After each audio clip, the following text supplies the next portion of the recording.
Hello students. So we are going to solve a problem on static and kinematic indeterminacy for beam. So in our last lecture we have seen the basics of structural analysis and we have also seen the concept behind static and kinematic indeterminacy. What is the basic difference? We have also seen what is the basic difference between the determinate and indeterminate structure, and then we have seen what do you mean by the static and kinematic indeterminacy.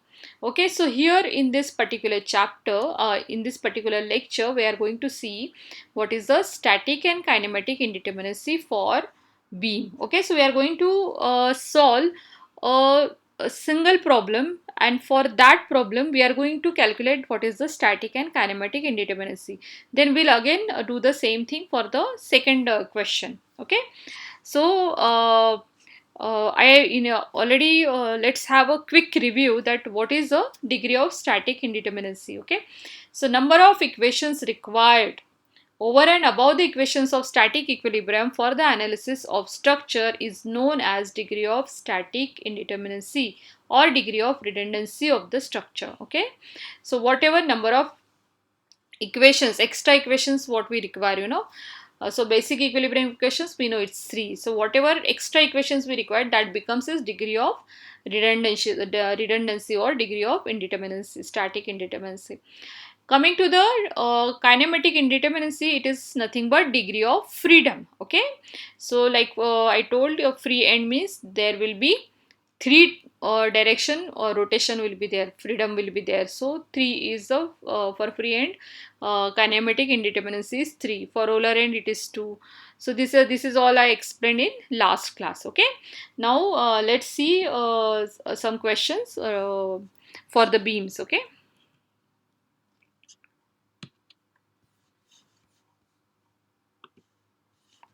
now I want you to remember these two formulas. Okay, so we are currently studying the beams. Okay, so how do we calculate what is the degree of static indeterminacy or degree of redundancy? So formula for ds is actual number of reactions.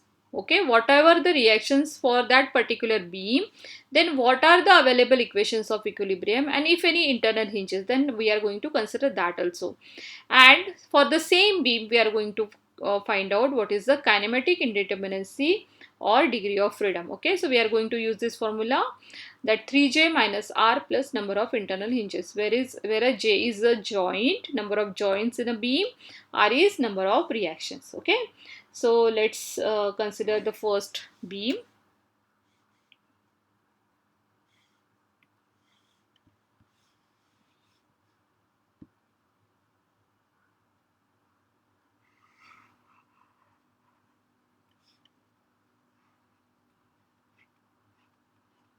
So we are considering a fixed beam with internal hinge. So this particular beam is having a internal hinge. Now let us calculate what is ds. Okay, so ds can also be written as, different textbooks may refer it differently. So it is nothing but degree of static indeterminacy. So DOSI, some people write, so you can write DSI. Or now here just see what are the number of actual reactions. So actual reactions for the fixed support, that it is having a vertical reaction, it is having a horizontal reaction, it can have a horizontal reaction, there can be a rotation. Similarly for this end also, one vertical, one horizontal, and one rotation is possible. Okay, this can be under tension or under compression, we can show it in any direction. Now so 3 reactions, 3 unknowns are here and there are 3 unknowns. Okay, now actual number of reactions we have 3 plus 3. Okay, so we have total actual number of reactions as 6. Okay, 3 plus 3 is 6. Now what are the available equations of equilibrium with us? That is 3. Okay, 6 minus 3. And then how many number of internal hinges are there? So there is only one internal hinge, so we are doing it as minus 1. So for this particular fixed beam with one internal hinge, we get answer as 2. So degree of static indeterminacy is equal to 2. Okay, so hope you understood this. So use this formula and you will arrive at this answer. Now let us see what is the kinematic indeterminacy for this. Okay, so the formula we are going to use as dk is equal to 3j minus r plus number of internal hinges. Okay, so let us call this as h, internal hinge as h. So how many joints are there now? Just see, for this particular beam, joints are 1, 2 and 3. Okay, there are total 3 joints. How many reactions are there? So we can see that there are 3 plus 3, 6 reactions. Okay, and the internal hinge is 1. So 3 into 3 minus 6 plus 1. So 9 minus 6 plus 1. So 4. Okay. So it is having kinematic indeterminacy, means degree of freedom as 4 and degree of static indeterminacy as 2. Okay. So hope this particular problem is clear to you. It's simple. Once you understand the concept, it becomes easy to solve. Okay. So this is our problem 1. Now let us move to a second question. So let us consider a beam again.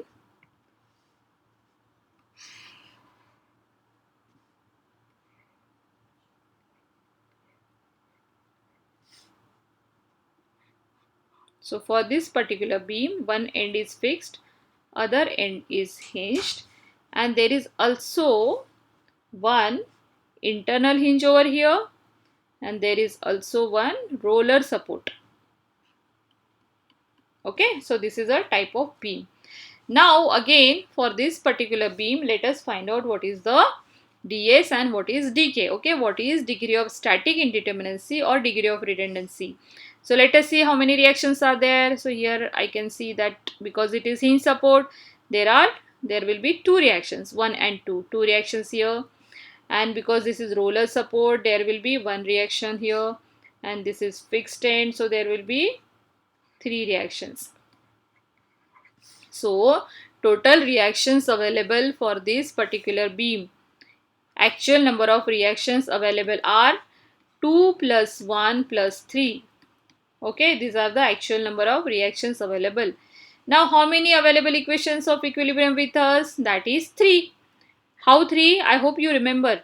Summation of forces in x direction is 0, summation of forces in y direction is 0, and summation of moments is 0. Okay, so that those are our 3 equilibrium equations. And there is one internal hinge. Okay, so our answer for this particular beam is 3 plus 2 7. 3 plus 2 5 plus 1 6. 6 minus 4. So it is statically indeterminate to degree 2. Okay, so ds is equal to 2. So you have to write it nicely. Okay, so that is our degree of statical indeterminacy. Now let us see what is the degree of kinematic indeterminacy. So degree of kinematic indeterminacy will be 3j minus r plus h. H is an internal hinge. So how many joints are there? 1, 2, 3, 4. So joints are 4. Reactions are, we have seen it already, 2 plus 1 3, 3 plus 3 6. And internal hinge is 1. So 3 into 4 minus 6 plus 1. So 12 plus 1 minus 6. So total 7. So kinematic indeterminacy means degree of freedom is 7 for this particular beam. So I hope students you have understood these 2 problems on beams, and in next class we are going to solve a few more problems. Thanks for listening to me. Thank you.